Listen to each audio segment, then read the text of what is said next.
Trump made a great appearance at a black journalist conference. There's boxing controversies, but we're not talking about that shit. We're talking about fucking Deadpool and Wolverine. Maximum effort. That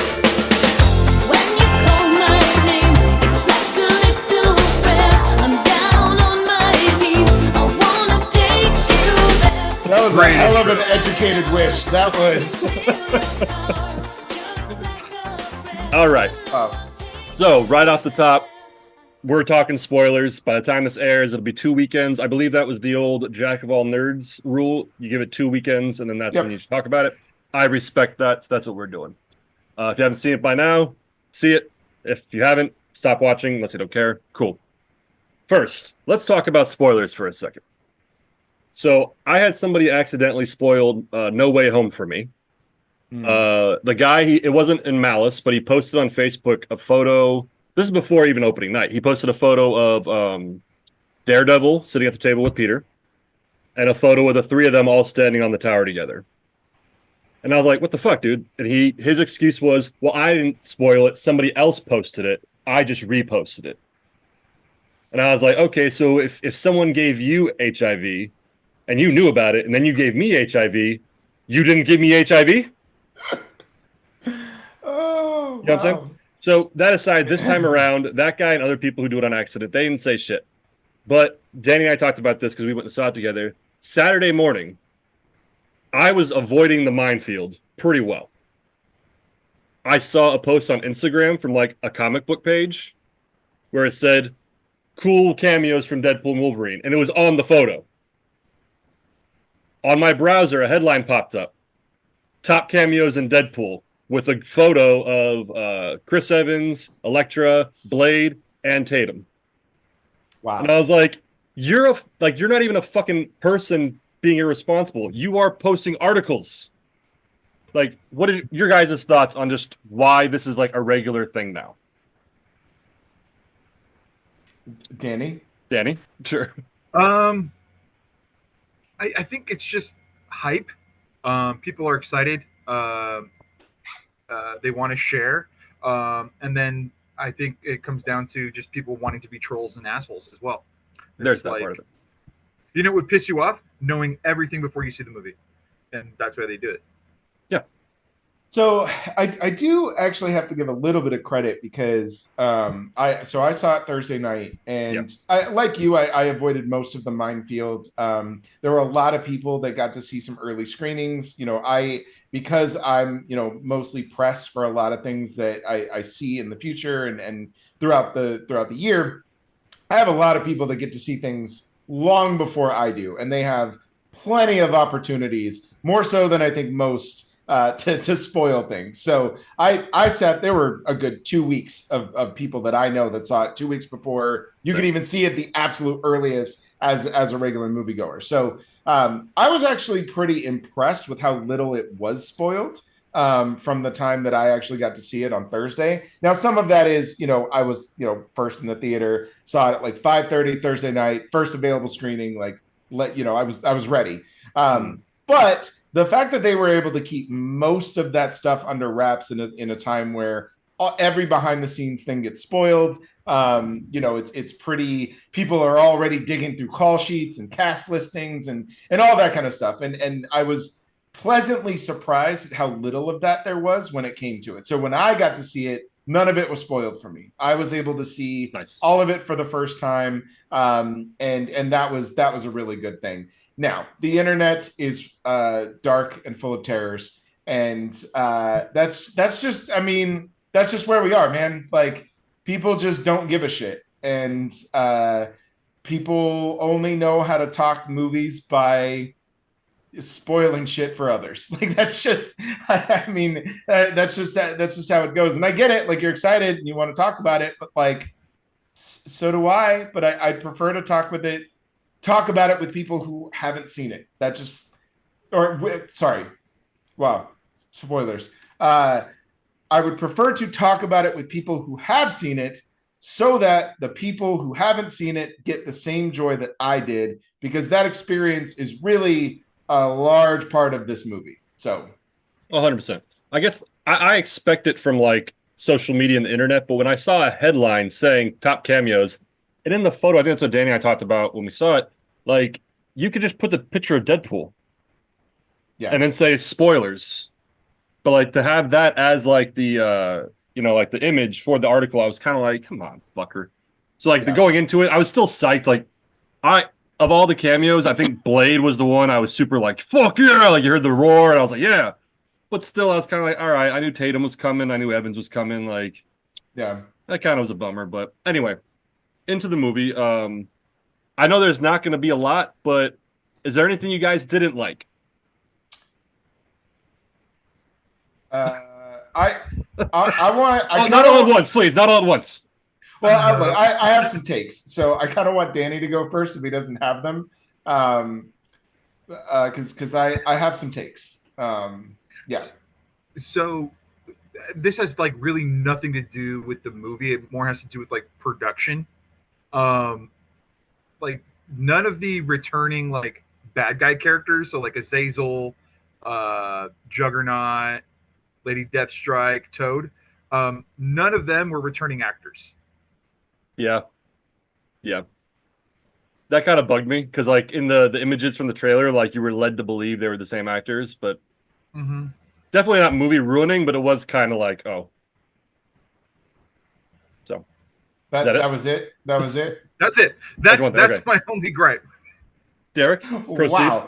Wow. Okay. So I've talked about this a lot, so it can't be that shocking. I'm gonna say okay. Let me preface this by saying I had a great time at the movies. Yes, I think yes. This movie is so much fun. I had an absolute blast. I laughed my ass off. It pretty much delivered on everything that I could have possibly wanted from Ryan Reynolds teaming up with Hugh Jackman. Their real life chemistry shines through in this movie. They are so fun together. I will watch a million buddy cops these. He's obviously going to have to do it till he's 90. So, I those things I love. I'm all down for the Ryan Reynolds shtick. I know he gets a lot of shit for it, and it's not everybody's cup of tea. But I'm a Ryan Reynolds stan. I like what he does. I like his brand of comedy. I like when he gets to just let loose. So I enjoy him. So him getting a vehicle to just go off in any direction that he wants, totally down for. All the cameos thrilled me. Like I said, I got to see them all for the first time. So all of that was exciting. Seeing Channing Tatum in full Gambit garb for the first time, and then just absolutely shredding the accent on purpose. Like that to me was just like, I was like, I love this. I adore this. This is great. We'll get to that. Is that a nitpick for you? No, we'll get to that. No. Okay. All right. We'll get to that. All right. So anyways, so all of that was great. So when I say this, I need all of that to be understood. No, absolutely. I think we go into the hesitancy of everyone to speak. I think it shows like we all loved the movie. Yes. Okay. But we're all also, we come from kind of, all of us have our toes in the industry, right. So like we all kind of look at it differently. So that's going into it. We all know this. Yes. Okay. Go. So I'm going to say this. Deadpool and Wolverine is a bad movie. Like objectively, it is a bad movie. Like I made the comparison to Step Brothers. Sure. Where it's really not a good movie if you're looking at like actual storytelling and educated writers. Not a good movie, but it was still entertaining and fun as shit, and I will watch it 1,000 times. Well, and I would even argue that Step Brothers actually feels like a fully formed story while giving John C. Reilly and Will Ferrell just as many sketches as they could possibly have together. Right? This one does not have any real narrative connective tissue to make it anything other than a collection of comedy sketches that happen to feature Wolverine and Deadpool. Like that is pretty much the whole sum of the movie. Because this movie is about nothing. Nothing actually happens in this movie. It is an absolute mess. Some of the pacing is actually pretty plotting. Like it drags in a lot of places. There are a lot of things that don't have payoffs. There's a lot of things that just don't make sense. And even worse, this is a self-aware kind of self-deprecating MCU film, right? Where they let Ryan Reynolds make fun of pretty much everything that the MCU has done post Endgame. making fun of the multiverse, talking about how the stories don't work, giving a love letter to forgotten Fox movies. But at the end of the day, this is a really shitty multiverse movie. So there's like this big FU to fans of like, yeah, we get that you guys don't like this, but really you're pretty stupid for liking this, and we're just kind of gonna keep doing it. Like that's the end result of this movie, and that is so alienating and off-putting. And then the last thing I'll say about this is not only is it all over the place, not only is it a mess, not only does it not work as a movie at all, but it is also incredibly specific in the audience that it's tailored to. Because if you are not chronically online and have not been chronically online since 2000, when they released the first X-Men, all the way through to 2024, and you don't know all of the ins and outs of their personal lives, of the Fox merger, of what happened to all of those projects, why Channing Tatum is dressed up as Gambit, like why if you are not deeply invested in things that only a very small percentage of the most nerdiest people actually are, none of these jokes are for you. Like it is so specific in who it's tailored towards. And I just found that to be so weird. Okay, so yeah, and rant. No, so that last point, because even when I went and saw The Flash, and we don't have to talk about The Flash, I was the only person in the theater when you see Nicolas Cage with long hair and a giant spider. Yep. I was the only person in the theater that started laughing, including my wife. I lost my shit. Yeah. And she was like, I don't get it. Did Nicholas play? Did he play Superman? Yeah. And so after the movie, I actually showed her the clip from Kevin Smith, one of his talking events, where he explains the tarantula that Nicolas Cage was attached, blah, blah, blah. So that was a deep cut if you didn't know, which is why I was the only idiot in the theater laughing. I feel like the Channing Tatum cameo specifically was kind of like that if you didn't know, like my wife didn't know. Yeah. She was kind of like, oh, cool, they got Channing Tatum to do it. And I was like, well, yeah. Of course. yeah, exactly.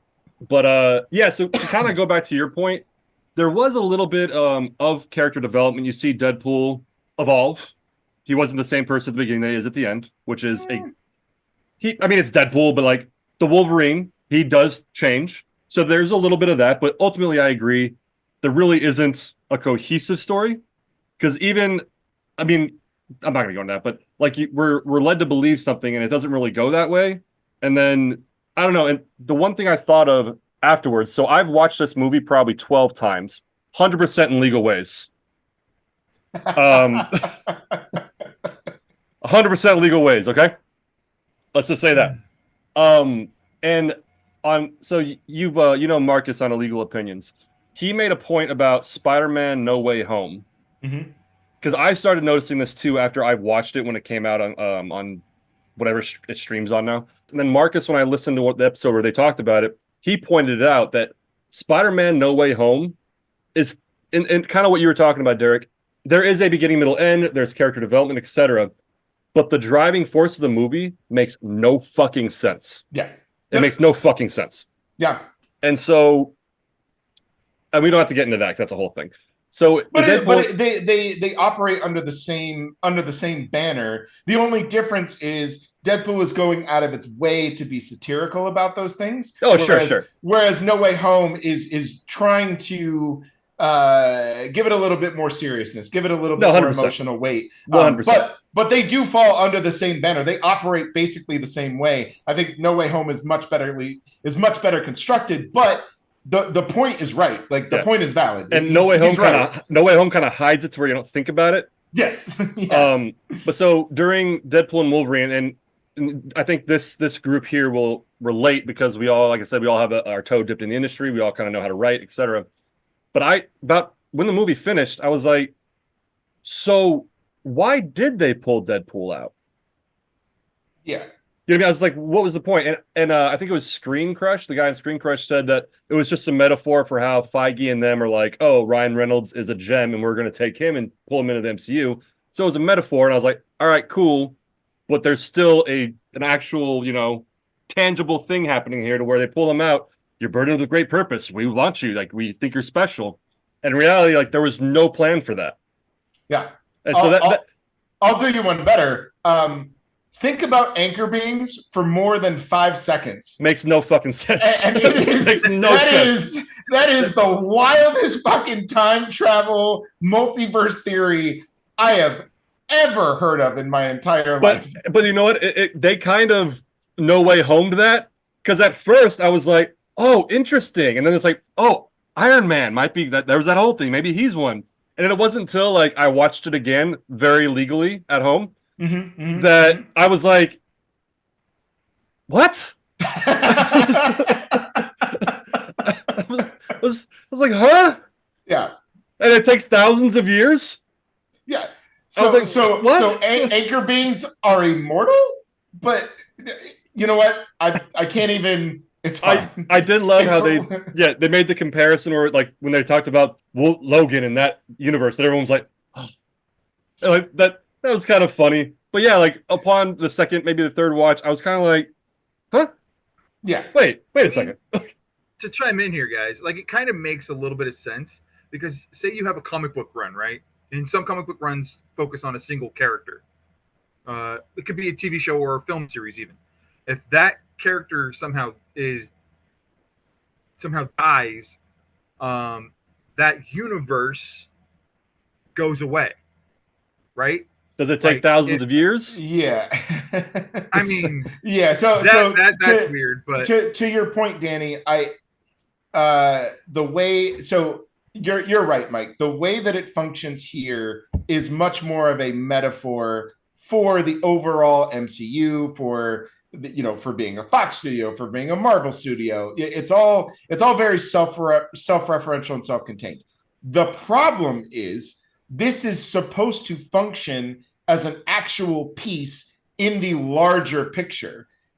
If it didn't, and they were just doing it in the way that you just described it, Danny, where they're literally just making fun of the way that comic book runs actually work or movie runs actually work, and then if you pluck it out, and they're just kind of giving an homage and a wink to the the Logan idea, and then that was all it was. It literally just exists here. That's perfectly fine, but we already know that it doesn't.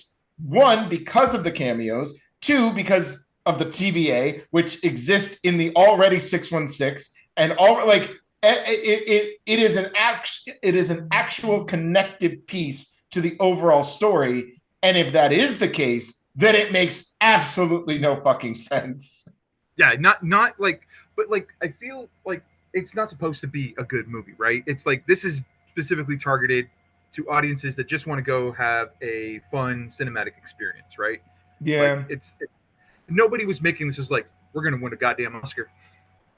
I agree with you, but I also think that both Deadpool and Deadpool 2 prove that you can have your cake and eat it too. And I think this one doesn't maintain that same it doesn't maintain the same outline. It doesn't maintain the same through line. So to your point, yes, it is supposed to just be a fun movie. But so is Deadpool, so is Deadpool 2, and those things don't have nearly the same amount of issues that this one does. And that's largely because of its MCU tie-ins, of its Fox tie-ins, of its very specific audience that it's targeted for. And then it's supposed to act as a piece of cinema that's connected to all things, whereas and I've seen a lot of people say like, oh, well, the movie's stakeless and it doesn't have any stakes, which is true. It doesn't, more so than the previous two, though, because Deadpool and Deadpool 2 are very low stakes, right? They're very contained. They're very small city stories almost, right? Even though they deal with some cosmos, but not really. They're all very like, it's all in the streets. It's all very like, low stakes, but high stakes for Deadpool himself. So there's an emotional weight, there's an emotional connection that happens as those things operate. Like Deadpool is about him trying to it's an origin story. It's him trying to come to terms with who he is now, right? That's a classic hero's journey, and it operates with that exact outline, that exact formula. It's extremely formulaic, but it's still a lot of fun. You can shut your mind off and be like, yeah, I don't give a shit if all these things are normal in a hero's journey. This is a fun hero's journey. Deadpool 2 is very much about family and growing up, even though you're irresponsible, and finding finding your family and finding your connection and bringing all these misfits together to create something different. It's still done through the lens of Deadpool, so there's plenty of dick jokes, there's plenty of fourth wall breaks, but it functions as a family movie. Like, you watch Deadpool 2 and you're like, oh, this movie is about family. When you watch Deadpool and Wolverine, there's no like, this movie is about the death of Fox Studios. Like, that's not a movie. I think so. I do think there is a story being told, like character development and stuff going on. The problem is, I also agree with you though, because like to make the No Way Home reference, there is a lot of shit in there that doesn't make sense. But that's over. You forget about that because there is obvious character development in Spider-Man 1 or Peter 1. Even Peter 2 and Peter 3 have their developments. Doctor Strange, for the 30 seconds he's there, does have a development. Like, they all that masks how the movie doesn't make any sense. Yeah. I do think that Deadpool, Wolverine, some of these characters do have character development, but it's kind of the opposite, that it's being masked by all the absurdity and the crazy shit that doesn't make sense. So you kind of miss that development, because he does kind of evolve into the hero he wants to be. At the beginning of the movie, he's all depressed and shit, and at the end of it, he's like, wow, I matter. Wolverine, when you first see him, he's drunk, he's depressed, he's a fucking mess. And then I've watched it 1,000 times, when they're holding hands about to die, and there's a thing, he's like, for the first time, I'm proud to wear this suit. Like, I am the X-Men. So there is, I'm not saying it's paid off. I'm not saying it paid off. I'm saying there is development, but it's not, you don't see it, and it's not as satisfying, because and there's also the Logan problem too, because we've already seen the redemption arc. And I know that they're different Wolverines, and they do a great job in kind of like, even in the desecration of his bones, they do a good job. Absolutely. They do a good job in kind of keeping that legacy intact, except for the fact that, like, we're just redeeming another Wolverine, and we've already done that. And that's the difference between this and No Way Home, where, like, Garfield and Maguire, they didn't actually get their redemption arcs. They didn't actually get to complete some of those things. So when they come back, sure, the movie doesn't make any sense. But to your point, it's that inverse where, like, but yeah, we want Andrew Garfield to be able to save Gwen Stacy, or, whoever it is. Like, he needs to save someone. And that is, that's satisfying. There's a satisfying conclusion to that. With this, like, pulling a Guardians, like, okay, I mean, cool, but like, I don't know. They're just, when I take a step back and I remove myself from the nostalgia and all the things that I really genuinely love about this movie, I just can't get over how bad the movie actually is. And so it ends up just being like this really frustrating kind of push and pull. No, and the thing is, I do agree with you. The fact that it really doesn't make a lot of sense, but I just want to point out, like, there is development. I'm not saying it's strong, but it is there. You lose it. You lose it in the fucking clusterfuck going on. Yeah. And we've been talking about the bads for a while. I thought that was gonna be quick. You brought me on. You know what you got into. No, I think I like that though, because, like, for instance, in a previous episode we talked about how Face Off's like one of my favorite fucking movies of all time. Sure. And I can sit here and tell you everything wrong with it. Yeah. that is a bad movie. Yeah, that's this, and I don't know. I don't think that this movie will go down as like a guilty pleasure. But I do enjoy it, and I make this comment all the time, but, like, just like Deadpool and Deadpool 2, Deadpool and Wolverine will do absolute gangbusters on FX. Like, when it shows up on FX, all of us are going to tune in, no matter where it is, no matter how we actually feel about it, even though I came away and once I stripped off the rose-colored glasses, I have some pretty strong opinions about it. When it's on FX, I'm probably just going to watch it, whether it's background noise or, hey, I don't really want to invest in anything. And I'll probably still laugh at some of the jokes that I really, really like. educated wish is my Twitter handle right now. Like I think that's such a great line. If you want to do the Tatum right now, one of my absolute favorite lines is when Ryan Reynolds looks at him and is like, "Who's your dialect coach?" Because dude, I lost it. Like that was one of the funniest lines. Like forget all the meta dick jokes. Like that's one of the funniest lines to me. But that's just because I get it. Like I understand where that comes from and why it's there. So it made me laugh. Those are the kinds of things that I'll probably laugh at forever. Okay, so we could address the Channing Tatum thing. So when I first saw the spoiler that he was in it, I kind of rolled my eyes because I was team anyone but Channing Tatum when he was attached to the thing. I'm not saying Taylor Kitsch was that good. I'm just saying I don't think Channing Tatum could pull it off. So when I saw the spoiler, I was like, all right, here we go. Let's see. Let's see if I'm going to eat crow. And so he comes on, and I was like, I'll give it credit. I was like, you know what? He does look the part. I was kind of didn't think he would, but I was like, he does look the part. Okay, I'll give him that. And as soon as he started talking, and this is where we're going to disagree, I was like, that's where it is. I was fucking right. He sucks, and Ryan Reynolds is roasting him for it. So after the movie, so we'll get to that. After the movie, because we went with a big group, everyone was like, well, it was kind of split because a couple people we went with was like, oh, yeah, he was not good. And then I think Danny, you, and a different Derrick, obviously, were like, no, that was on purpose. It was funny on purpose. And I was like, I don't know. And so I felt I was curious enough about it to where I started Googling, like when I got home over the next day or so when I had time.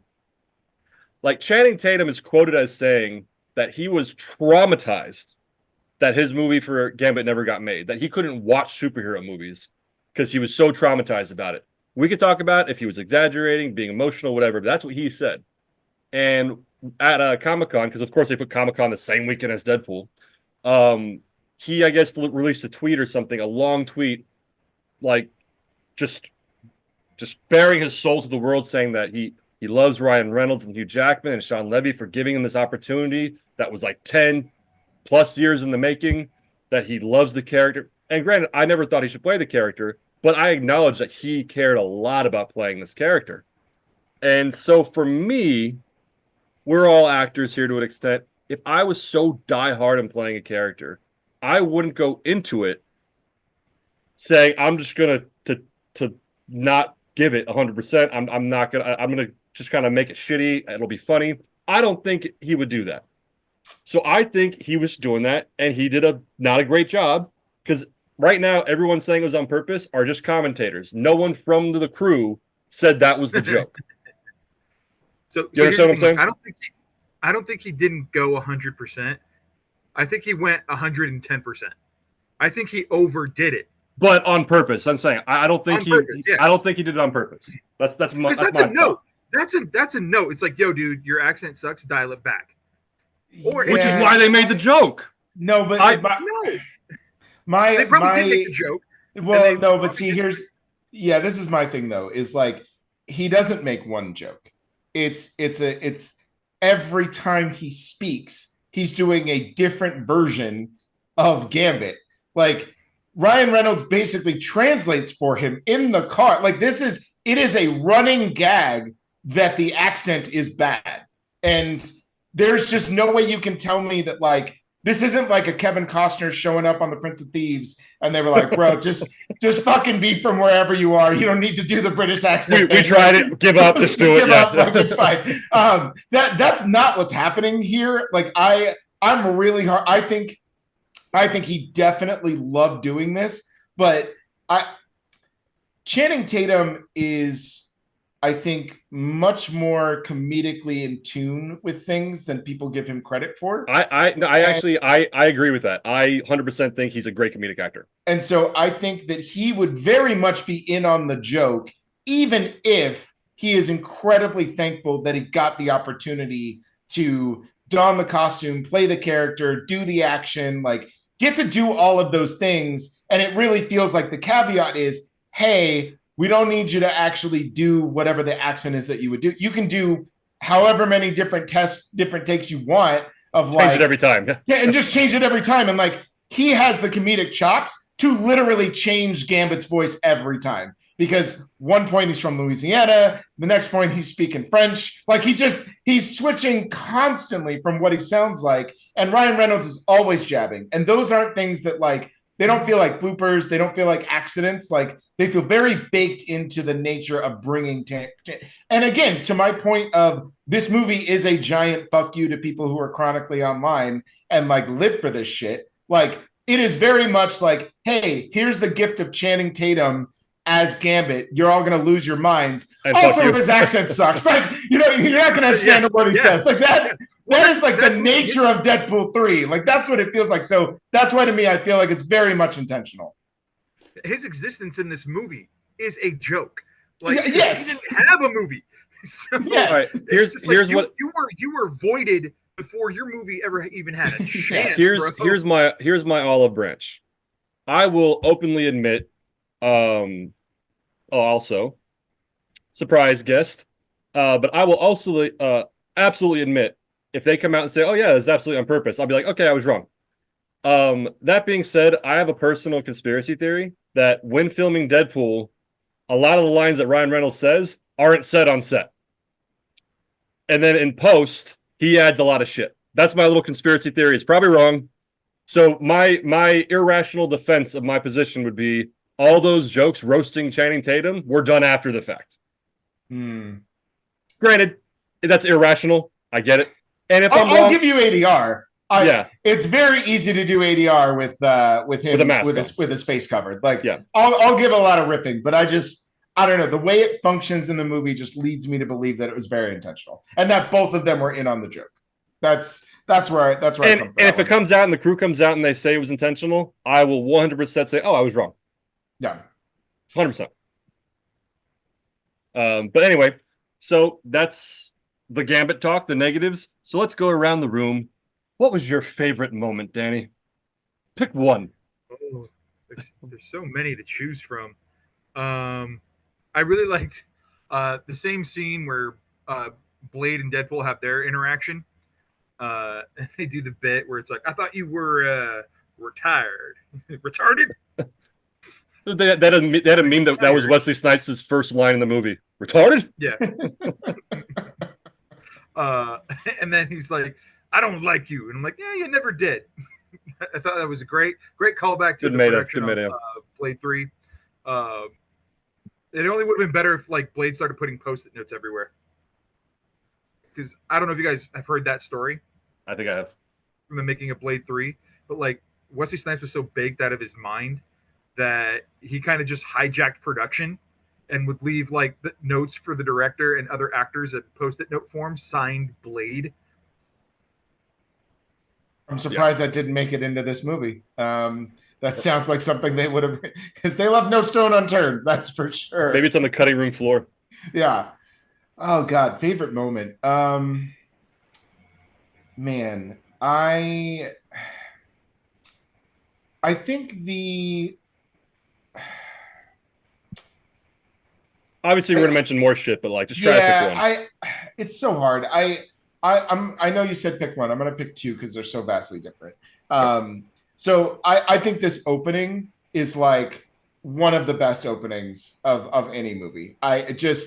The opening just sets the tone. It tells you exactly what you're in for. Like I said, the desecration of Logan's bones to NSYNC Bye Bye Bye is just like, this is Deadpool. Like this is everything that Deadpool has always been, and always will be. So I went in with some reservations. I was a little nervous about what they were going to do, and that just sets the tone. Like that just tells us what this movie is going to be, what it should be, what it can be. And so I'm going to go with the opening as probably my number one, but a very close number two. And this is a completely different emotional moment. But the scene at the fireplace, or at the portal opened, enter Maxwell. We're talking about our favorite scenes, Mike. Oh, okay. All right. We're just starting to talk about the good stuff. Yeah. So my second favorite scene would actually be by the campfire, where it's X-23 and Wolverine, and they share that moment. That is one. It's just a reminder of like how good Hugh Jackman actually is when he doesn't need to be. Like, he could have just phoned this thing in, tuned directly into whatever Ryan Reynolds is laying down, but instead he's like, yo, I'm an actor, I act. Like, he just lays it, and it's such a great emotional moment, and the emotion feels genuine. It feels just very much like the crux of the emotion when it comes to Deadpool and Wolverine. So that is definitely one of my favorite moments. I know those two are like opposite ends of the spectrum of what this movie does. Sure. But yeah. Mr. Maxwell, let's roll on to you. Favorite scene. Just try to pick one, maybe two if you get. Did I already miss everyone else's favorite scenes? That all I hear was Derek, the person I talk to on a regular basis? You heard Derek's. Danny said his. You're next, then me. All right, just can I get a recap, Danny, real quick? What was yours? Mine was. Fuck, I already forgot what mine was. Interblade. The Blade and Deadpool's first interaction. Okay, all right. Here's the thing. I've seen this movie twice now, and I don't know if I have a favorite scene because I just absolutely love this movie from start to finish. I had so much fucking fun with it. If you're making me gun to my head, favorite scene, I'm gonna say the end credits scene with Chris Evans talking shit. I think was it Danny? It might have been you or somebody else that we saw it with. That someone was like, you know what? It feels like Chris Evans really just had that built in, and it was just really had fun with it. Like they just let him cook. Like. He 10 years not being able to swear. Yeah, I was just gonna say, he's got so many like fucks just built up in his heart, but he keeps doing these shitty PG-13 Netflix movies, and it's like he just like unloaded, and he did it a little too earnest. That's what I'm saying. He definitely had fun doing that shit. It's not my favorite, but I want to just point it out real quick when they first meet Cap, and I forgot the exact line, but he's like, "Shut up, dickless," or whatever he says, and you see Deadpool. It was just a nice little thing. I was like, all right. So I'm gonna cheat kind of with Derek, and I'm gonna pick two as well. Yeah, you make the rules. So Mike, just to recap, I've seen the movie once in theater, and I've seen it at least a dozen times, very much in legal ways at my home. Since then, of course, very much in legal ways. And I gotta say, watching it as many times as I have, the simple moments I think are my favorite moments. And the big fight comes up. I never thought I'd like Madonna so much. And you kind of see it coming, but you don't. You think he's stretching, and then the cowl. And I remember our theater. Yeah, our theater went nuts. Like the very legal way I've watched it, that theater went nuts.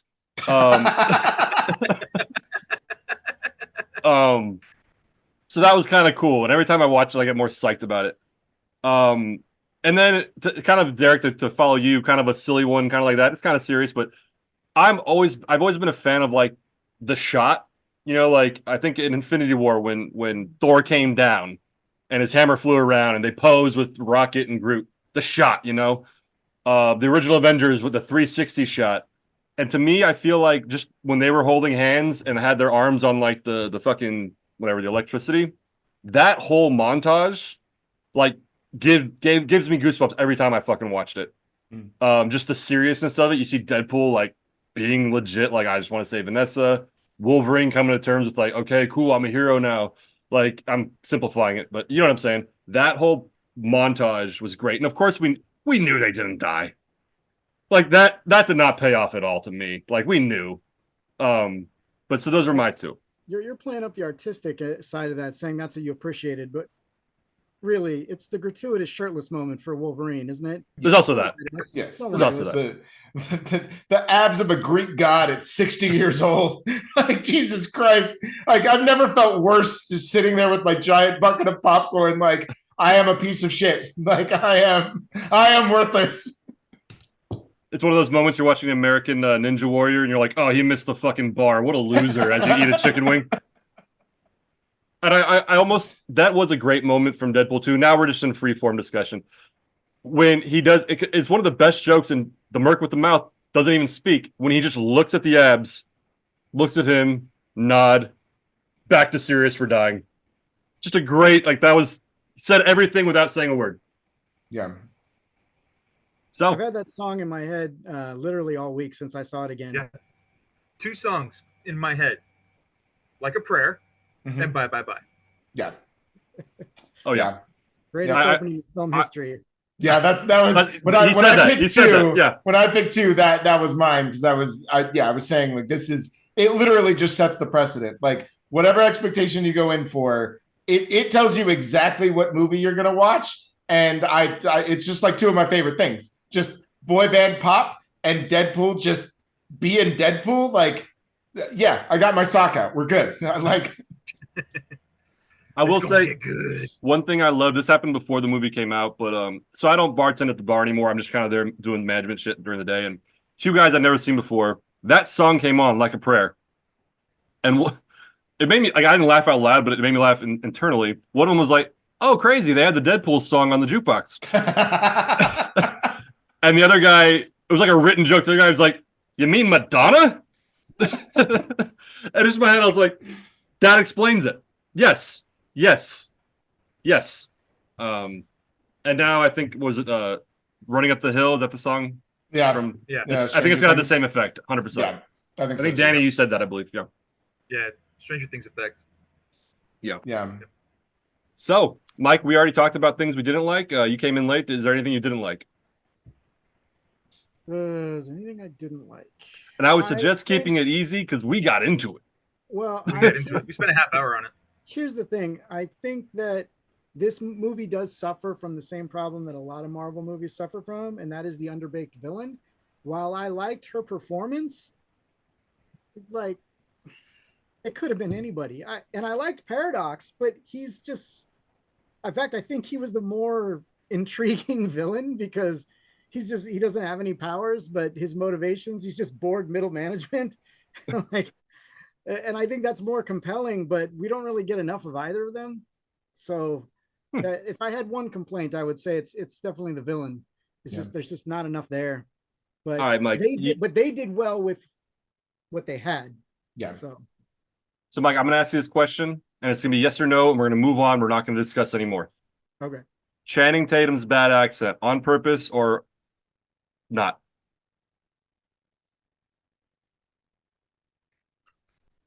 I'm gonna say not. Okay. Wow. We're moving on. Wow. Okay. We're moving on. Right. I think that is his attempt at Gambit. That's based on everything I've ever seen Channing Tatum do. That is what I think. Yes. Yes. And honestly, if he had done a movie and that was his accent in that movie, I'd have been fine with it. I honestly would have.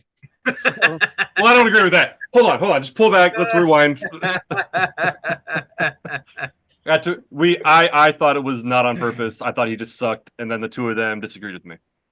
That's why I was like, yes, someone on my side. All right, moving on. But yeah, so what else? What else do we about this movie we want to talk about? I mean, we could talk about like the fight scenes because I feel like a lot of this movie was predicated around them. Going from that first fight scene between Deadpool and Wolverine in the open in the void, and then condensing that fight scene into the minivan, which was fucking awesome. The minivan fight was dope. I personally think the side scroll fight with the Deadpool core was probably immediately in my top 5 fight scenes of all time. Just the side scroll aspect of it, like the creativity of it, I thought was just great. Like right after it ended, I was like, okay, that's dope as fuck. Yeah. Anyone else? I think the one of the more disappointing fights, and not the whole through line of the fight, but like right when the fight started and probably about halfway through it, was the big here's all the cameos and we're gonna have this big fight with all of them, and then they went into this weird fucking jerky camera shit, and you couldn't see really who was doing what. It could have been anybody half the time. And then, like I said, about part of the way into the fight, they started doing like the close-ups on everybody so you could see who was doing what. And even then, I feel like Elektra kind of got a little short-shafted on that one. Like everyone else got kind of lost in the shuffle. Yeah, and she didn't really have those kind of moments. So I think that fight was a little bit disappointing, but don't get me wrong, there were still some great fucking moments in that fight. I don't want to take away from that, but sure. And I think part of that's probably, and I'm not trying to hate on her. I think it's kind of like, I mean, she's older. She's old now. Let's be honest. You can see it, and so she probably. Yeah, but Wesley Snipes is black. Black don't crack. Black don't age. Like he's fine. He's fine. Yeah, but that's what stunt doubles are for, Glenny. Yeah. Hey, touche. I think too of all of those cameos, she's kind of the outlier already, because I don't think anybody actually wants to be reminded of Elektra. So giving her That's not fair, because in the movie Daredevil, everyone fucking loved Elektra. That's true. That's fair. It wasn't until they fucked up her solo movie. So Elektra had a solo movie? Danny, you knew that. You did know that. I really do like both of the fights between the two. I think they're just staged really well. I think they're a lot of fun. I know, I've seen a lot of people criticize them where it's like, why would you want to watch two people that can't die face off? And this is one of those moments where I'm like, go fuck yourself. I mean, he, obviously Reynolds and Deadpool, like he even references it before it starts, where it's like, yeah, this is literally a nerdgasm. This is for everybody that's ever wanted to see two basically unkillable machines fight each other. Like, that's just, why would you not want that? And I think they delivered on it twice, and I enjoyed both of them. I thought they were really great. I think that's the point, though. I think even in character, the characters know that, like, we're gonna fight.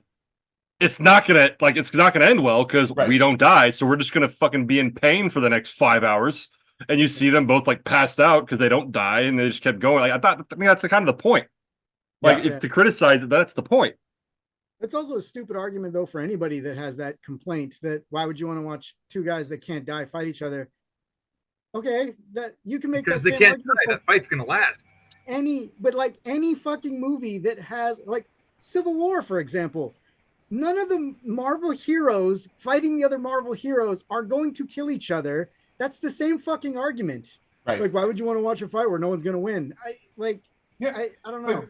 We watched Thor and Hulk face off in two different movies, and it was awesome. And we knew that neither one of them were going to kill the other one. Yeah. That's a great point, actually. Yeah. I really like those. I will address another complaint. I know I ranted a little too long. This one's a short one, and this is just an over. I shared this with Mike almost immediately after we left the theater, but I cannot stand separating love interests as a way to generate character growth in a third film. That shit just irritates the hell out of me. It is a screenwriting 101 thing that almost all trilogies do. And it is one of those tropes that I just cannot stand. There's no reason for it here, because you can argue like, oh yeah, he wants to prove himself to Vanessa and save her or whatever. But like, he's trying to save his whole world. All of his friends are going to die, not just her. So like, why remove her from the equation just to bring them back together in the end, when it honestly, he would have gone on this mission regardless. He could have gone into his depression regardless. And to me, it just cheapens the love story that they already have, because like everything you watch in Deadpool and Deadpool 2, like these two are not breaking up. Like, she is just as nuts as he is. She can just die. Like, that's literally the only difference. And to me, this idea that like, oh, you don't feel good enough? Well, yeah, we can't be together now. Like, what? What are you talking about? And you know what? You make a good point, because that kind of bothered me. I was like, oh, they just got back together at the end. Granted, like, it was a good moment, but still, it's kind of, I work in metaphors, right? So we go back to Revenge of the Sith. And I remember I saw an argument that like, why are they doing all this weird shit with Anakin? His beef with the Jedi could literally be he can't be with the woman he loves. He loves her so much, and he can't be with her. Palpatine, capitalizes on that, and he turns. It sounds so simple, but the guy who made the argument made it better than me. Derek, what you just said makes a lot more sense. Even if someone came and said your universe is dying, it almost would be better if he was like, you mean Vanessa's dying. He's on a roll. Yep. You know what I'm saying? Like, you kind of hit it, where it's like, yeah, like, forget the universe. Vanessa's dying? Okay, I'm going to stop this shit immediately. And then that's where he goes with it. It's a stronger, it's almost the oh my god, can't believe I'm blanking on the movie. Leonardo DiCaprio and Sharing Dreams. Inception. Sorry, I was blanking. Yeah. In Inception, where they make the argument of a positive reaction is better than a negative reaction. Yeah. Right? So they're broken up, whatever. But if it's about, like, yeah, he does love her both ways. But if it's about saving his woman, I think it would be stronger. You make a really good point there. I really didn't think of. That it would have been better. It's just something that happens in countless sequels and trilogies, especially legacy ones, where they did it in Jurassic Park. They do it in all kinds of movies where, like, these two characters that have spent 2 or 3 movies together through everything, and then 10 years down the road, they're like, yeah, we got to bring them back. But you know what? Maybe they remarried. Maybe they broke up. And it's just, why are we doing this? Like, what purpose does this serve? But you're right, too. It could be that he's... Oh, go on, sorry. I was going to say, the last Indiana Jones used that same trope where... yes! Like, they just got back together in the last movie, and then now it's like, oh, Shia died, and so they broke up. If anything, I think that would give them a better sex life. Yeah. I would think more privacy. The Force Awakens did it with Leia and Han. Like, it's that trope just irritates the shit out. I hate it so much. I'm hammering the nail into the ground, or into the wood, whatever the fucking phrase. But yeah, like, even the depression aspect of it could have been stronger that way, because it's like, if he's disappointed, he can't support his woman. He's depressed. She's depressed because he's depressed. And then there's an opportunity to save everything and be like the man that she wants him to be. It's a stronger story. Yeah. Like, sorry, you kind of sparked that at me right now. So I'm like, wait a second. Like, yeah, that makes so much more sense. It would have been so much stronger. And not to go down the road we went earlier, but like, that would have linked the story in a stronger way. You know what I mean? Giving him better character development than what he actually got. Like, that's a great point you made. Sorry. But yeah, so none of us have mentioned the Wolverine cameos. All the Wolverines. Oh God, yes. I mean, okay, so I only knew a few of them. And by a few of them, I think only 2 of them. You had the Age of Apocalypse, 4 Horsemen of Wolverine with the stump. And then you had Patch. Those are the only 2 I recognized. So the only 2 I knew, I understood Short King immediately. Just being comic book accurate Wolverine. I understood that immediately. Like, okay, that joke had to be made. I never really got heavy into the comics, so I knew Patch. Like, I've seen Patch before. The Apocalypse one I didn't know. I never saw the image of him being crucified before. But the one I did know, and I actually, in my head, I was like, oh, fuck. When he came in with the yellow and brown suit, I was like, wait. Oh, yeah, that was I was like, I know that one. Because I didn't read the comic, but I watched Hulk Versus. And I was like, this is familiar. So as soon as you said it, didn't you fight the Hulk? And you hear the Hulk, you see it. I was like, oh, shit. It was like, hey, I know that reference. Yeah. Did you guys notice that he went into the Loki monologue? Yeah. Right before Hulk punched him into the tree? Okay. Mm-hmm. But yeah, great. Yeah. And the Cavalry. Oh, yeah. Yeah, Calvo was good. Who brought out his claws by cocking his arms? It's the best. It's the best. Don't ever stop. I loved the Short King. I thought that was just the absolute best one. And again, it goes to my earlier point of like, yeah, fuck you for like, we're gonna give you what you've asked for, but you're dumb as hell for even wanting this to exist. Like, you are a dumb nerd, and now we're gonna give you what you've always wanted to show you how stupid it actually is to have a Short King Wolverine. You say that, but having seen it now on screen, Tom Cruise could have absolutely. I'm on board. I'm on board with Cruise Wolverine. We can't do that because you know he's going to actually try to put adamantium in his hands and have real claws that come out. Can let him with the power of Dianetics. He can do it. And if he dies trying, whoops. Oh, whoops. Whatever. Oh, Lord. Okay. So, are we all in agreement we're not seeing Deadpool again until Secret Wars? He might pop up in Doomsday, but yeah, probably not till Secret Wars. Okay. I mean, hopefully we'll see him again in Deadpool 4, The Search for More Money. Look, I mean, Hugh Jackman is going to do this until he's 90. So it was so funny because that line is in the movie and he says it twice, and then the movie made more money than God. And it was like, yeah, he's absolutely going to be doing this until he's 90. Yeah, he's never going to put it behind him. Yeah, 100%. That's what, after the movie, Danny, I think we talked, a couple of people talked, but I just love Hugh Jackman's evolution through this, where I think it was after the second, was it The Wolverine? He was like, yeah, I'm not doing it again. And then somebody was like, well, Days of Future Past. And he's like, oh, this seems kind of cool. I'll do it again. But this is the last time. And then someone's like, hey, what about this Logan story? And he's like, oh, that actually sounds really cool. All right, I'll do it one more time. And then Ryan Reynolds is like, hey, what about this thing? Like, we'll join the MCU. We could be Avengers. And he's like, all right, I'll do it one more time. What's so funny about that, he's mentioned in multiple interviews that Logan came out and he announced his retirement. And then he said he saw Deadpool right after he announced his retirement and was like, fuck.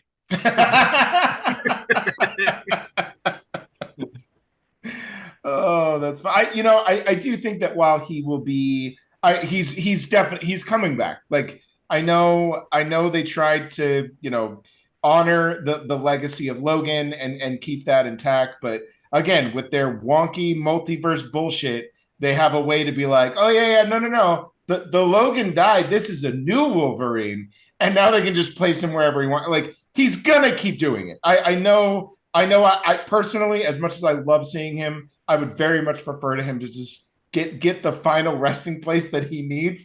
But he's gonna do this until he's 90. He just is. But the one thing I do like about Jackman is that he is not in any way, shape, or form reliant on the MCU, reliant on those types of parts, reliant on Wolverine. Like, the man will just fuck off and go do Broadway for 6 years and then get the call from Reynolds to be like, hey, you got to show up for Secret Wars. He's like, all right, I'll be there. Let me get my Tony and then I'll come back. So yeah, he kind of just does what he wants, and then he'll come back whenever the money's right, I think. That's fair. Yeah, like RDJ, All right, so any more notes on Wolverine and Deadpool and Wolverine? Well, since I missed the blunt of your conversation, I have a question for all of you. What were your thoughts about the TVA in this movie? Do you think they were a little more loosey-goosey than usual? Well, I think they were supposed to be loosey-goosey because this was like almost kind of like a splintered faction of the TVA. This was one middle management guy taking his select group of followers and doing what they wanted to do. Now I get that, but when the start of the movie, when Deadpool's like, "Is this about the thing I did?" Because like I made a few changes and then I broke it, and now he's like, "And that was years ago," and they're like, "Yeah, no, that's no problem about that." You're telling me no one else in the TVA was alerted to big changes in other universes, including his own, and they were just like, "That's fine. We'll just leave that." And then in this one, yeah, like all this shit at the end, when she's like, "Take this Deadpool variant back to his universe," and they're like, "No, that's homegrown Deadpool." Okay, cool. What about this Wolverine variant? Oh no, the timeline's fixed, so you can stay. Like, who is running this operation? Well, so that's a whole other conversation we could have. Even watching Loki season 1 and a little bit of season 2, I noticed a lot of that shit already happening to where it's not consistent. Like, Danny and I had the argument that I think Endgame actually created new timelines. And so in Loki, when they're like, oh yeah, like that was supposed to happen, I was like, isn't your whole goal stopping that from happening? Like, what? So I agree with that. The TVA in this, I think they try to sweep it under the rug by kind of making him sound like he's going, rogue. What's his name? But no, I think that's a fair point. That's my point. Yeah, I think you're right. The TVA is already shaky at best. Even when they are executed well in things like Loki and yeah, really Loki is the primary place. So even when they're operating at functioning on all cylinders, even then you're still kind of like, wait, really though? Like, is this what's happening? So I don't know that attaching yourself to whatever form the TVA is now, because they basically they were I don't know what they're gonna do, because their whole crux of reshaping it was this Kang thing, and now that's basically dead. So for them to bring it back here and then still have them operate on like kind of the dumbest level of their operation just feels really strange. So I don't know. I'm not completely sold on the TVA as an entity or as a crux of the MCU yet. But that's more of a multiverse thing than anything else. Yeah.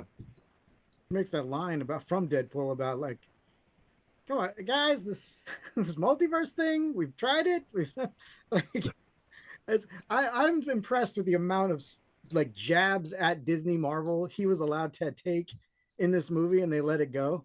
I'll say, so the multiverse thing, when he starts commenting on that was one thing. The Blade comment was, whew, I was like, oh. And you know Wesley Snipes ate that shit up. There's only one Blade. There's only ever going to be one Blade. If I was Mahershala Ali, I would be asking for another zero on my check for that shit. Like, and you know Wesley Snipes, so he only joined the movie to say that fucking line, because he apparently, I remember reading that he was pissed off that they didn't ask him to come back when they got Blade. Yeah, he was actually mad, because Wesley Snipes, he's not. Let's be honest, I love Wesley Snipes, but he's not like the most level-headed person. What are you talking about? Retarded. No, so I granted it's not real, but like I think he joined him to make that point. Like, no, fuck you, fuck Ali. Like, yeah. So when I heard that line and Deadpool looked at the camera, I don't think I laughed. I was like, oh, maybe I was like, oh shit. There's also another thing. It's like, it's not just Mahershala Ali. There was a guy named Sticky Jones who had a Blade TV show on Spike. That was actually kind of good. Sticky fingers, baby. Yeah. And so it's like, if everybody who's like commented on this has been like, oh, they're giving a big middle finger to Mahershala Ali. It's like, not just Mahershala Ali. Well, yeah, of course, but it is one of those things, again, to my point of like people being chronically online. Like, if you're not following all of the production fallouts that have happened with them trying to make this Blade movie, like Ryan Reynolds looking at the camera is a joke that you just won't get. Like, sure, the line is kind of funny, but like there's again, it's that specific audience of people like us who are chronically online and follow all of those things and know that this has been an incredibly troubled production. They've lost like 2 or 3 directors. The script hasn't even been written yet. They've rewritten, like, it just, we're the ones that, like, when we hear that, we're like, yo, that's a dig. Like, that is a deep roast. Which is funny because, like, the other lines that Wesley Snipes has in the movie are also kind of like, it's one of my favorite exchanges when he's like, I don't like that guy. And he's like, and Deadpool responds like, you never did. That's it's so weird to see him in this movie, because reportedly when they were making Blade Trinity, Wesley Snipes did not like Ryan Reynolds. Yeah, so they were not friends on set at all. I did read that I didn't read who approached who, but when he was, kind of getting involved with Deadpool 3, if you will, that someone explained to him the context of what he would be doing and why he's doing it. And so I guess, and correct me if I'm wrong, you guys might know better than me. Like, the problem with Blade 3 was Wesley Snipes was like, this is a serious fucking movie. So when Ryan Reynolds was on set dicking around, being stupid, being Ryan Reynolds, he was like, the fuck is this guy doing? Whereas in this one, when the context was explained to him, and like even explained, like, we're going to make fun of like how you didn't like him. Once he understood it, he was like, okay, 100% on board. I understand. To his credit. That's pretty rich, considering all the other people that were on Blade Trinity talked about the fact that Wesley Snipes was never fucking there. Well, like, yeah. Didn't know his lines, didn't know shit. He was super unprofessional on that film. So yeah, who knows? But I watched an interview recently with Wesley Snipes where he tried to make light of the whole hate thing. And he said, like, me and Ryan have had a jokey relationship about this for years, kind of a thing. Like, he was like playing it up like, I don't really hate him. But you probably did. You know what I mean? Cocaine's a hell of a drug, it's I hated him in the moment. All right, so All right, so Blade. I'm sorry, Blade. Deadpool and Wolverine aside, Blade and Wolverine. Comic-Con just happened. Big announcements. What I gotta say, so we were sitting in the theater.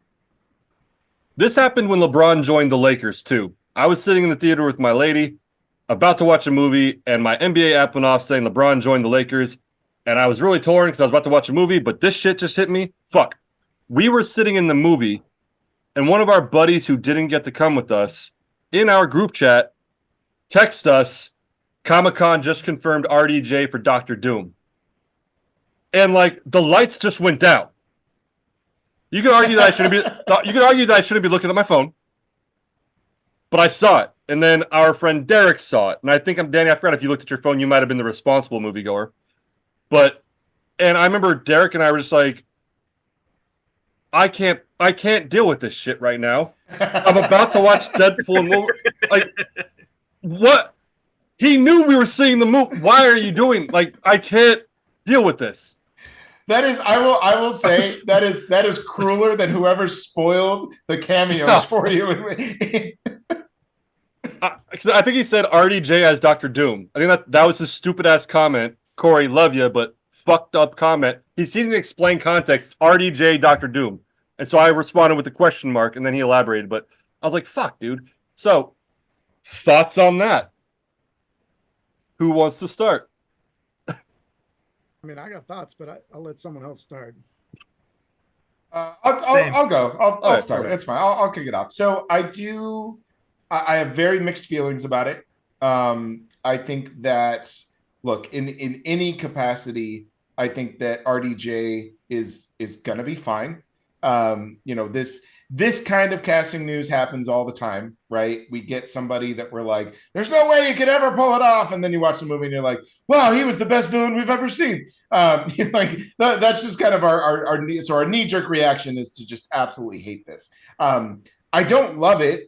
While I think that RDJ will probably do a great job, I think he'll be fine. I think he got paid more money than God to come back to this. They obviously are trying to do something for a reason, and I'm okay with waiting and seeing. All that being said, I think that this feels very, very desperate, and there's a sense of like, wow, we really need to scramble, and all the jokey jokes from Deadpool and Wolverine and all the shit talking about the multiverse. This feels very much like, hey, and obviously Kang and Jonathan Majors and all of that went down.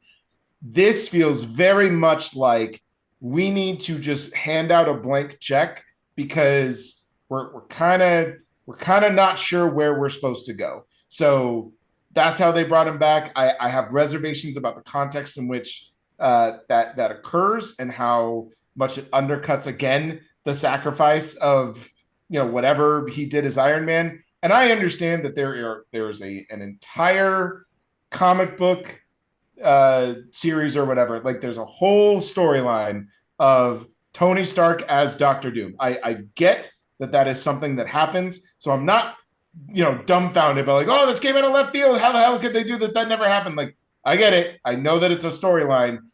I just don't know how this is going to work. But it's not even a storyline that you could pull that off because it's a body swap in the comics. Mm-hmm. So Doom is Tony Stark and looks like Tony. Like it's not. And then the person who is Doctor Doom is actually Tony. Like they've fucking John Wooed it. They face off, right? It's like it doesn't really make sense. I don't know, to do that casting that way. Yeah. I don't know that that's what they're doing. I don't know. I want to wait and see. I'm not throwing away superhero movies forever. I'm not burning my Iron Man mask. Like we're not, you know what I mean? Like I'm not doing that. Like, but it is just a very, it's a choice.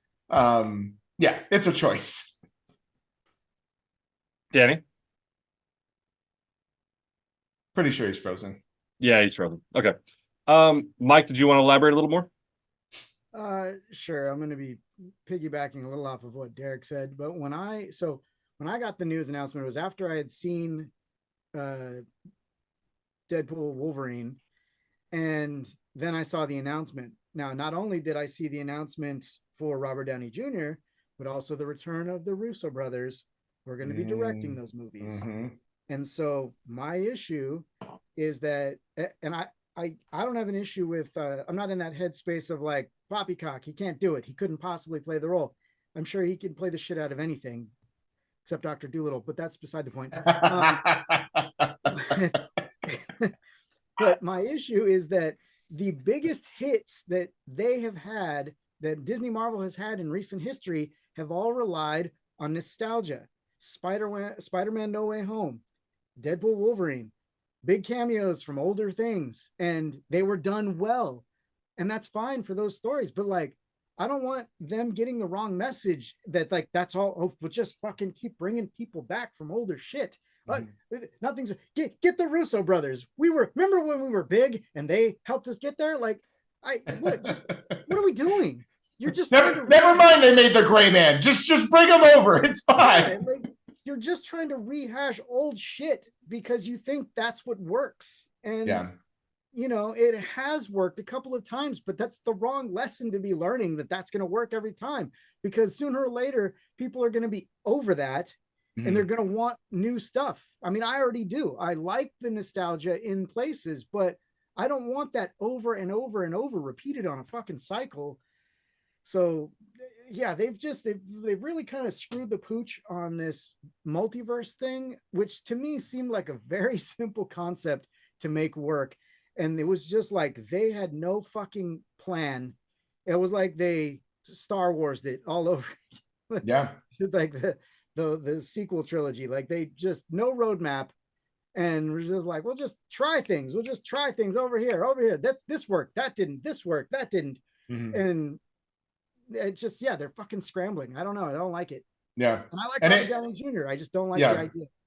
And I it also makes me really nervous for these two things combined on the same day actually make me nervous for Secret Wars instead of excited, because it, to your point, Mike, it leads me to believe, which I get it, that's the nature of Secret Wars, but like, it leads me to believe that Secret Wars is just going to be every single person that they could possibly bring back in any capacity to capitalize on this nostalgia that they think is why we go to the movies. And I agree with you, man. I like it in spaces, but we've talked about it ad nauseum on this show already, that like, yes, some of those things don't work even in movies that we actually like. I like No Way Home, but we've agreed that it really doesn't make any sense. I really like Deadpool and Wolverine, but we agree that once you remove the nostalgia, some of the movie is kind of messy and not good. And I just, carrying that through is like, we can just do nostalgia and make a movie later. I just don't know if that's a functioning way to do whatever it is they're trying to do. Yeah. So, Danny, are you here with us now? I am. Yeah, okay. For now. We'll see what happens. We're all kind of scrambling a little bit as far as keeping the focus, but RDJ as Dr. Doom, go. And feel free to go on tangents too. We all do it. What you get for streaming from an Odyssey.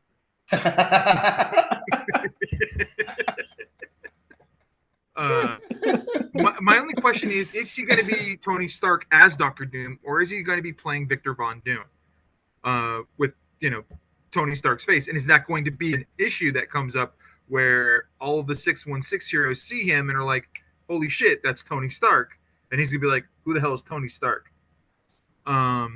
If they kind of take the approach that like, yes, he's Victor Von Doom, he just looks like Tony Stark, maybe. I just don't know how, like, well, that's Tony Stark as Dr. Doom, how that's going to really work. I think it's cheap if you do it like that. But I am very interested to see if they follow the 2015 Secret Wars kind of path, where it starts off with Doom kind of getting like these god powers and trying to save the universe by kind of destroying the universe at the same time. Mm-hmm. Okay. Well, so Danny, you were kind of frozen in time there for a second out in the barren wasteland of the void. But Yep. so we kind of were going off on talking about just like the multiverse in general. And I remember, I think it was on our show, because I think it was post-COVID, so I don't think the Jack of all nerds was still recording a lot after that. But because I always get it all fucking confused now. But I remember thinking, like, the multiverse is I'm worried about getting it like too convoluted to where it's not gonna make sense. Because I will say, and I think all three of you will disagree with me, I don't think an MCU property that's come out has been objectively bad. All of you will disagree with me, I'm sure. I'm saying that there's like tiers, right? Good, like from 1 to 5, there's different tiers. I don't think there's been one that's been absolutely unacceptable. That's my opinion. But the multiverse thing kind of has just been convoluted. Like I've liked everything, I've enjoyed everything, but working as a unit hasn't really worked. But going back to RDJ, I think Derrick, you said it. I'm not gonna have an expectation. I'm kind of waiting to see what happens. Cause my only optimism is kind of like Chris Evans. RDJ has said he would only come back if it was the right way and it was good. And I feel like the Russo brothers, I don't think they ever said that, but I feel like they're on the same boat. And so my only bit of optimism is, since all of them agreed to come back, it must be a really good idea. That's my optimism. I'm not saying it's going to happen. That's just kind of my crossing the fingers, knock on wood. That's what Disney decided to pay them $260 million. There's that. Yeah. I mean, you can't ignore that. And when it comes to the Russo brothers, like they've been put out to pasture ever since they stopped the MCU. Like we all really thought they were going to be something, and then almost every project they've had has been less than stellar across the board. So that's fair. Them coming back is more of like we're going to crawl back to where the money is. Like nothing else. They're not doing as well. RDJ is it's a very confusing thing for me, because like you literally just won an Oscar. You are like on the track of being like, one, he is an incredible movie star. Like we don't have many in the way that we think of movie stars. Like RDJ is a born celebrity. Like that guy knows how to sell shit, and he's incredibly charismatic on and off screen. So like I've been much more excited for him to do things outside of the MCU, like Oppenheimer, and win an Academy Award and go on to really do critical things and really make his statement in Hollywood.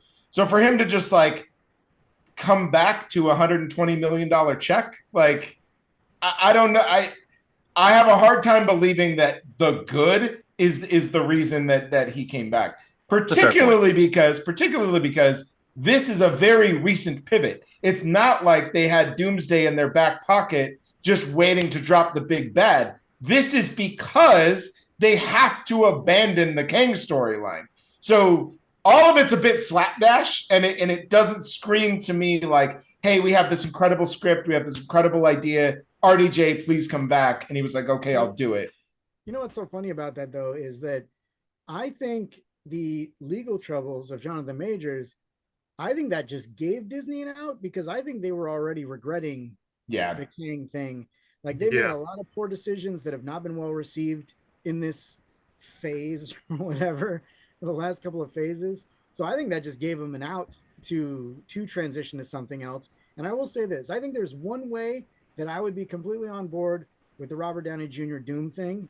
And that is if this Dr. Doom, and I don't think it'll be the case because it's Robert Downey Jr., you want to show his face. But if they go the Dread route and he never takes that fucking mask off and he's doing some voice to be Dr. Doom and we never see that it's Robert Downey Jr. and he is just Doom, I'll be 100% on board with that. I don't think they're going to do that because that just seems like a waste of your star. But I think that would be the best way to go, because in the comics, Doom doesn't take that fucking mask off. Yeah. It's not, whatever. Can they do the Iron Man like inside the helmet thing? Well, that's what I'm thinking. Like that's where they got him. Like, because they have all that like that digitized footage of Robert Downey Jr. in a helmet already, that they could just use that for Doom. Yeah, I agree with Mike though. If he's gonna do it, then he needs to be. He can't just be Tony Stark in a Doom mask. And you rob yourself of your star, right? Because part of RDJ's allure and his charm is the quip, is the magnetism that he has, and so it has to be transferred to be villainous. And yeah, he does need to just wear the mask and not take it off. And he needs to not be Tony Stark in any capacity. And really, he needs to just not be RDJ as Doom, because if he is, then yeah, it's just Tony Stark or Robert Downey Jr. as Doom. How about this? It's Robert Downey Jr. in the mask, never says one line of dialogue. All of Doom's audio is Tom Hardy in the Bane voice. I'd be curious. Sold! But you have earned your $120 million for one man. I will say though, here's the thing. Everything I say, everything you've said, I acknowledge, and I'm just trying to remain optimistic because I feel like the MCU is my girlfriend who's kind of not cheated on me, but kind of flirted with the idea, and I'm just holding on, and I just really want us to get better. You know, I still love her. I still love her and everything she does for me, but like the relationship's kind of crumbling. And I'm just holding on, right? So that's my optimism. I did, I think it was Screen Crush or something that I was reading that, like, they're kind of what you guys are talking about, the comparisons of Iron Man and Doctor Doom, Tony Stark to Victor Von Doom, and how, like, if in a different universe, the Tony Stark we saw in the MCU made one or two different choices, he would become Doctor Doom. Yeah.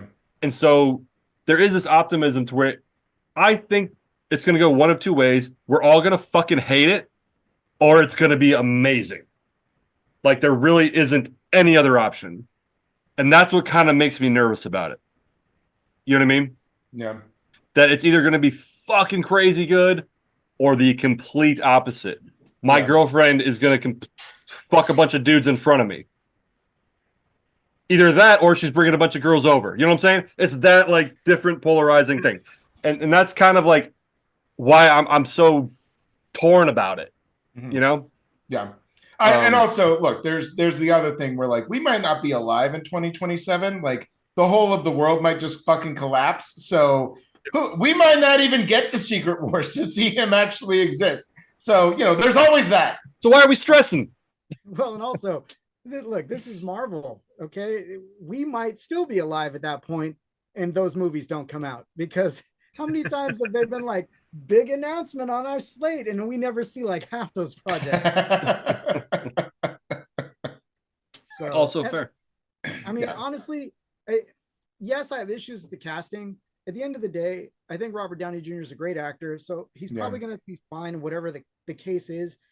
My bigger concern with the Avengers is just who the Avengers are going to be, because nobody's talking about that yet. And we've had lots of teases with the young Avengers, and I'm so fucking excited to see all these younger performers who have been outstanding in all the appearances they've made throughout the MCU so far, and to see them get a chance to step in and be the new Avengers. I'm very excited about that prospect. I just hope they don't screw that up. Yeah. Mm-hmm. And I wish they would have anchored themselves to that project over just going headfirst into this weird wonky multiverse. Like, I think, because now when you do finally bring them together, it's a homework assignment where if you didn't watch the 8 TV shows where they showed up as a cameo, or you skipped over Hawkeye because you didn't really care about it, and now all of a sudden here's Kate Bishop as like the fucking leader of these new kids. If you didn't sit through all of Ant-Man Quantumania, which, forgiven, I get why you wouldn't. To your point, Mike, there is a bad one, and it's that. We could argue. Oh, we can. Go on. I'll be right, though. It's fine. But if you couldn't stomach that movie, you would have no idea who this Ant Woman is. Like, you know what I mean? Like, so and this is just, we're just educated wishes here. But I really do wish that they would have just leaned in way more into this group of characters, so that when they finally start to come together, we're excited about it. We don't feel like we've never met them before. We don't feel like we don't know them.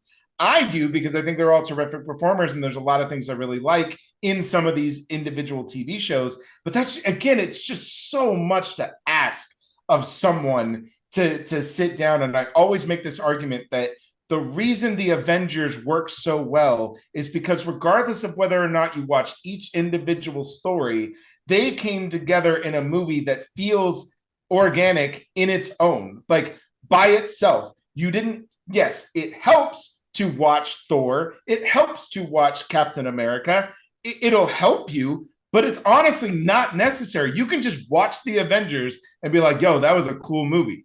Like, you can't do that now. And the way that they're moving forward and how they're trying to put this all together, like, I just, the homework required to watch 30 movies and 19 TV shows just to understand what's going on, it's too much to ask. And I think they're doing some of these great performers a disservice. And to kind of piggyback on that, I think you're right in the sense of like, so us, the four of us and everyone like us, kind of like Derek, you said about the specific audience for Deadpool and Wolverine, we're all caught up because we've been living this shit for 20 years, right? Like we've been living it. But like, yeah, if some 22-year-old kid was like, oh, I'm going to go watch Avengers Doomsday, they're going to walk into it and be like, what the fuck is happening? And then not to mention, even like for us growing into it, it's almost like the evolution of video games, if you think about it. So it was like Iron Man cameo at the end of the credits. And then what came after Iron Man? Hulk cameo at the end of the credits. And so it was like one movie at a time, and it was manageable and it was easier. Now it's like 3 shows, 2 movies, watch all that shit in those 4 movies, and then you're going to understand this. And even like you said with Deadpool and Wolverine, our buddy Tim texted me one day and was like, okay, before Saturday, what do I have to watch? And I was like, fucking everything.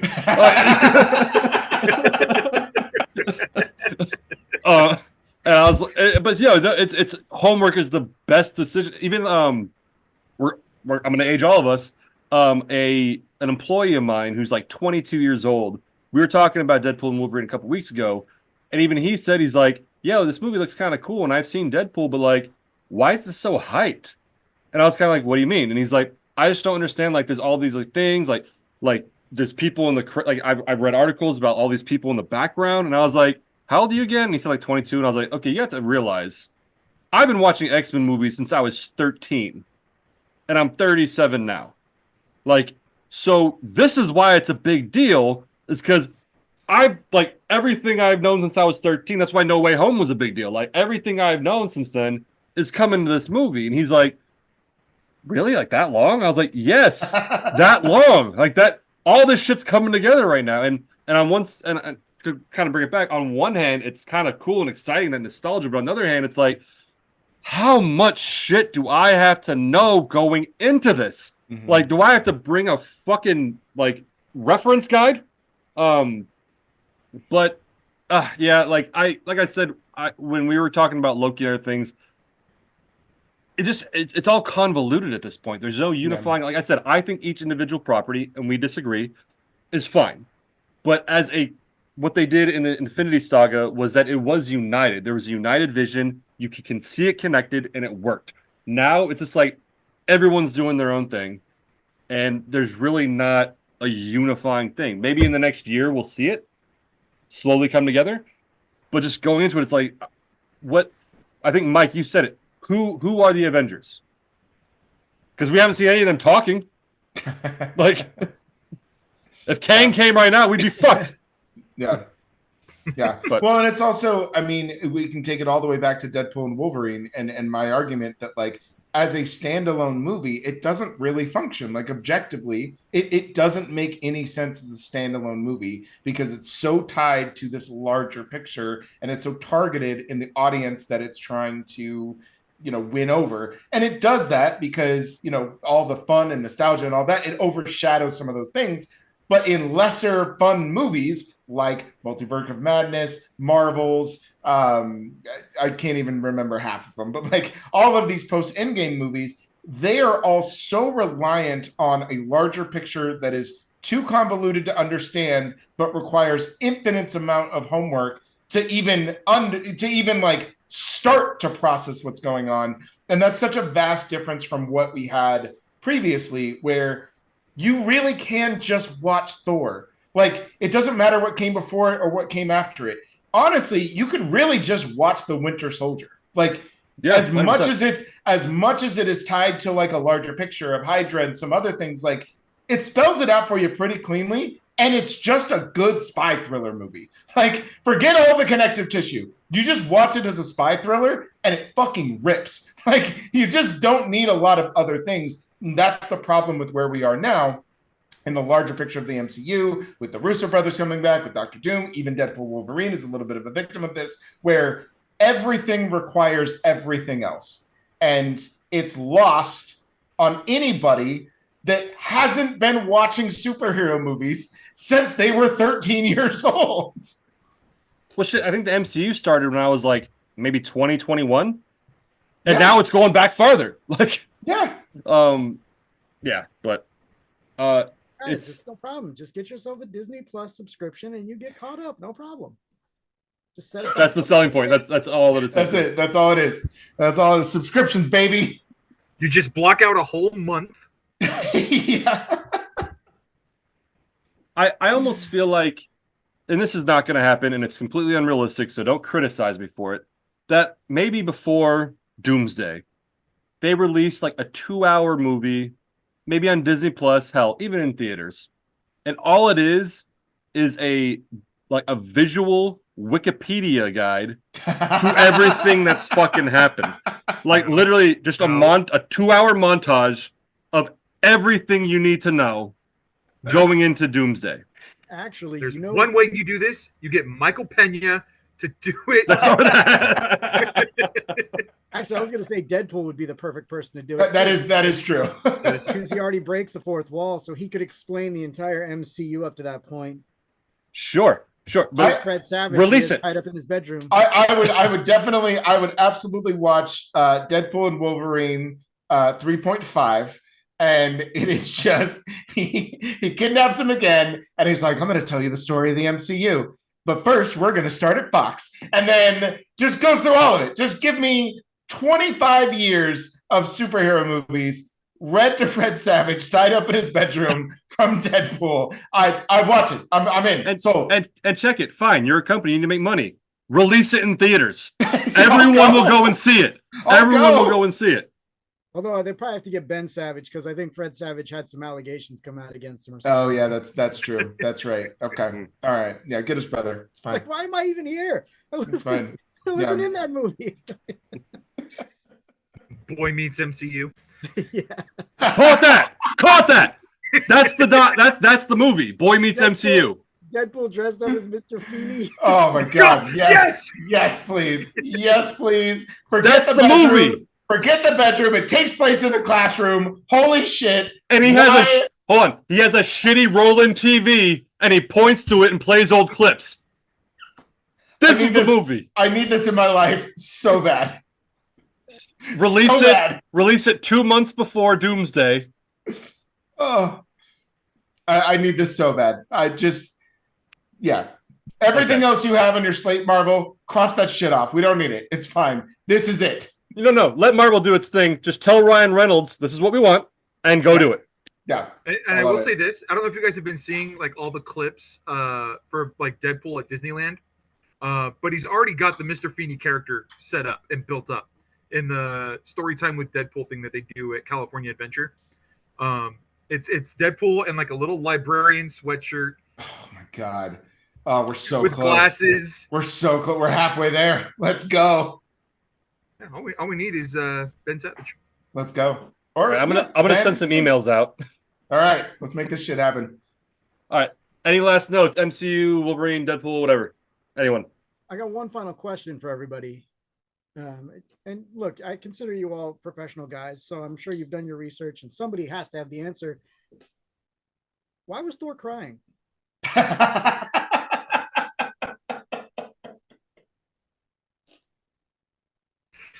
Do you know the answer? Because maybe I he mean, I doesn't do know know that the Deadpool answer. regenerates. I do know the answer because they took the footage from Thor 2, but that's not the point. Yes. Oh, I was like, well, yeah, of course. I do hope they pay that off in a future movie. I do I hope hope they do too. But yeah, I honestly couldn't even guess. Secret Wars, man. It's gonna happen in Secret Wars for sure. Did you guys find out who all the Deadpool voices were? Yes. Yeah. Yeah. Some big Matthew McConaughey. Like what that guy. Yeah, God bless him. Nathan Fillion. Just My favorite. I don't think he spoke, but apparently Tom Holland's brother was on set as one of the Deadpools. Really? And Ryan Reynolds didn't even know until after. I love it. That's great. That's funny. That's a story I heard. I'm not sure if it's true, but Yeah. all right. Anything else from anyone? No, I think I've said my piece. Yeah, we've been ranting here for a while now. Yeah. All right, cool. Well, overall, I think we all agree Deadpool Wolverine, great, enjoyable movie. A mess underneath all the good shit, but solid fan service jerk off movie. Yep. Fan service jerk jerk off movie. Masturbate. All right. Again, streaming from the Odyssey. All right, cool. Then, Mike, hey, thanks. Odyssey fucks hard, okay? Unlike you. All right, guys. Mike, thanks for jumping on last minute. Derek, thank you for coming on always. And Danny, we'll see you again. So okay, unless my Honda Odyssey loses its Wi-Fi. Okay. All right, cool. Thank you with that. Wish everyone a good night. Bye-bye.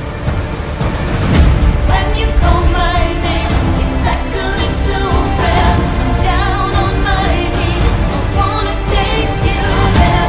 In the midnight hour, I can feel your power, just like a prayer. You know I'll take you there. It's a mystery. Everyone must stand alone. I hear you call my name.